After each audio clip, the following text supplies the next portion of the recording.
রাজশাহী মহানগর দায়রা জজ আদালতের বিচারক মোহাম্মদ আব্দুর রহমানের ভাড়া বাসায় ঢুকে তাওসিফ রহমানকে ছুরিকাঘাতে হত্যার ঘটনা ঘটেছে।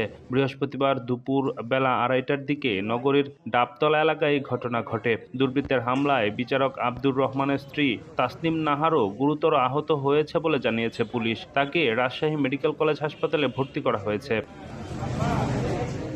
আব্দুর রহমানের গ্রামের বাড়ি জামালপুর জেলায়। তিনি পরিবার নিয়ে নগরের ডাবতলা এলাকায় ভাড়া বাসায় থাকতেন। তাওসিফ রহমান নবম শ্রেণীতে পড়ত বলে সংশ্লিষ্ট সূত্রে জানা গেছে। হাসপাতালের মুখপাত্র শঙ্কর কুমার বিশ্বাস জানান, তাসমিন নাহারকে রাজশাহী মেডিকেল কলেজ হাসপাতালে ভর্তি করা হয়েছে। তার শরীরে অস্ত্র পাচার করা হচ্ছে। ঘটনাস্থল থেকে একজন দুর্বৃত্তকে আটক করা হয়েছে। আহত হওয়ায় তাকেও রাজশাহী মেডিকেল কলেজ হাসপাতালে চিকিৎসা দেওয়া হচ্ছে। পুলিশ সূত্রে জানা গেছে, হামলাকারী হিসেবে আটক ব্যক্তির নাম ইমন। তার বাড়ি গাইবান্ধায়।